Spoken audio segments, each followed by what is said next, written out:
ప్రభునందు నాకు అత్యంత ప్రియమైనటువంటి వాళ్ళారా, మన ప్రభువును రక్షకుడునైనటువంటి యేసుక్రీస్తు వారి యొక్క శుభనామములు మీ అందరికీ నా హృదయపూర్వకమైన శుభములు వందనములు తెలియజేస్తున్నాను. దయతో మన్నించండి. ఈరోజు పోస్ట్ కొంచెం ఆలస్యంగా పెడుతున్నాను, కొన్ని అనివార్య కారణాల వలన. దయతో మన్నించి సహకరించవలసిందిగా ప్రేమతో మిమ్మల్ని బ్రతిమాలుతున్నాను. ఈరోజు వాక్య ధ్యానం కొరకు మనం తీసుకున్నటువంటి లేఖన భాగము మత్తయి సువార్త 6వ అధ్యాయం 33వ వచనం చదువుకుందాం. మీరు ఆయన రాజ్యమును నీతిని మొదట వెదుకుడి, అప్పుడు అవన్నీ మీకు అనుగ్రహింపబడును. ఆమేన్. దేవుని నామమునకు మహిమ కలుగును గాక. మనం ఎప్పుడైతే మొదటిగా దేవుని నీతిని, ఆయన రాజ్యాన్ని వెతుకుతామో అప్పుడు దానితో పాటు సమస్తాన్ని కూడా ప్రభు అనుగ్రహించబడతాయి అని చెప్పి తెలియజేస్తున్నాడు. పై భాగం అంతా మన ఈ వాక్య భాగం చదువుకున్నట్టయితే ఇక్కడ ఆకాశ పక్షులను చూపిస్తున్నారు. వాటితో పోల్చుకుంటే కనుక ఆకాశ పక్షులు అవి విత్తవు, కోయవు, కొట్టలో కూర్చుకొనవు, కానీ మరి పరలోకపు తండ్రి వాటిని ఆశ్చర్యరీతిగా పోషిస్తున్నాడు కదా, మీరు వారికంటే శ్రేష్ఠులు కాదా అని వాక్యం ప్రశ్నించింది. అదేవిధంగా మరి గడ్డి పువ్వును గురించి కూడా మనకు ఒక ఉదాహరణ చెప్తూ ఉన్నారు. గడ్డి పువ్వు మరి మనం తృణీకరించబడి ఎన్నికలేంది, కానీ ఆ గడ్డి పువ్వుని దేవుడు ఎంతో అందంగా అలంకరించి మరి సర్వమాన సహితము వీటిలో ఒకదాని వల్ల అలంకరింపబడలేదని మరి వాక్యం సెలవిస్తుంది. కాబట్టి అడవి పువ్వుకు గడ్డి పువ్వుకు దేవుడు అంత అలంకరణ ఇచ్చి అలంకరిస్తే తన బిడ్డలైన మీకు కావలసిన వస్త్రాన్ని ప్రభు మీకు అనుగ్రహింపడానికి కూడా దేవుని వాక్యం మనం హెచ్చరిస్తూ ఉంది, ప్రశ్నిస్తూ ఉంది. అవును ప్రియరా, ఆకాశపక్షులను పోషిస్తున్నటువంటి దేవుడు, అడవి పూలను ఎంత అందంగా అలంకరించిన దేవుడు నీకు నాకు అన్న వస్త్రాలు ఇవ్వక మానడు తప్పకుండా. ఎందుకంటే ఆయన బిడలము, ఆయన పేరు పెట్టుకున్న ప్రజలము మన పరలోకపు తండ్రి కాబట్టి, తండ్రిగా మన ప్రతి అవసరం ఎరిగిన దేవుడు కాబట్టి ఏ సమయానికి మనది ఏది అవసరమో అది మనకు తప్పకుండా ఇచ్చి మన జీవితాల్లో మేలు చేసే దేవుడు ఆయన. అందుకే మనం ఏమి తిందుమా ఏమి త్రాగుదమా అని చెప్పని ఎంతసేపు కూడా వీటిని గురించి ఆలోచించి చింతిస్తూ మీ సమయాన్ని వ్యర్థపరుచుకోవద్దని వాక్యం సెలవిస్తూ ఉంది. ఈరోజు ఏం తినాలి, ఏం ధరించుకోవాలని చెప్పి బాధపడొద్దు అంటున్నాడు. వాటిని గురించి మీరు ఆలోచించవద్దు.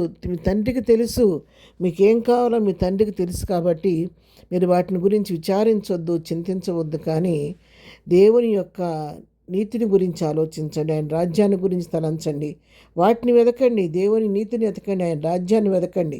మీరు వాటిని ఎప్పుడైతే వెతకటం ప్రారంభిస్తారో అప్పుడు అవన్నీ కూడా మీరు చింతించినా చింతించకపోయినా మీకు ఏనాటికి ఆనాడు కావలసిన సమస్తాన్ని ఆయన మీకు అనుగ్రహిస్తాడనే సత్యాన్ని ఇక్కడ మనకు తెలియజేయబడుతుంది.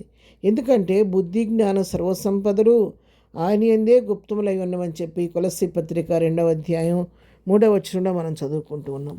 అదేవిధంగా 145వ కీర్తన 15-16 వచనాలు మనం చదువుకున్నట్లయితే, సర్వజీవుల కన్నులు నీ వైపు చూచుచున్నవి, తగిన కాలమందు నీవు వారికి ఆహారం ఇచ్చుదువు, నీవు నీ గుప్పిలు విప్పి ప్రతి జీవి కోరికను తృప్తిపరచుచున్నావు. ఆమేన్. దేవుని నామమున మహిమ కలుగును గాక. చూడండి, ఇక్కడ మరి సర్వజీవులు, ఏ పక్షపాతం లేదు, సర్వజీవుల కన్నులు ఎవరి వైపు చూస్తున్నాయి? దేవుని వైపు చూస్తున్నాయి. అంటే ఎందుకంటే తగిన కాలమున వాటికి ఆహారం ఇచ్చి ఆయన వాటిని పోషిస్తున్నాడు కాబట్టి, వాటిని బలపరుస్తున్నాడు, వాటికి ఆహారం ఇస్తున్నాడు కాబట్టి సర్వజీవుల కన్నులు ప్రభు వైపు చూస్తున్నాయి అంట.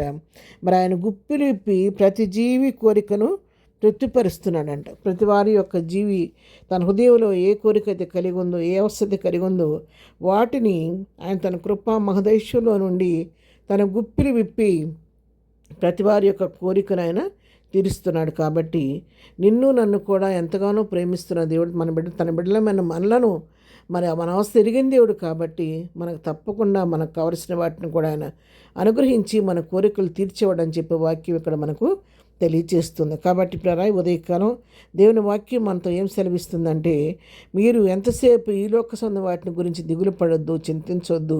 ఈ క్రిందున్న వాటి కొరకు మీరు సమయాన్ని వ్యర్థపరచుకోవద్దు, కానీ పైనున్న వాటిని వెతకండి. అన్నవస్త్రాల కొరకు దుఃఖపడవద్దు, కానీ మీ పరలోకపు తండ్రికి మీ అవసరం ఎరిగిన దేవుడు కాబట్టి మీరు ఆయన నీతిని, ఆయన రాజ్యాన్ని వెతకండి, ఆయన సమస్తం ఇస్తాడని చెప్పి దేవుని వాక్యం సెలవిస్తుండగా సమస్తమును చేయగలిగిన శక్తి కలిగిన దేవుని వైపు చూస్తూ విశ్వాసంతో ముందుకు సాగిపోదాం. మోకరించిపోదాం. ప్రార్థన.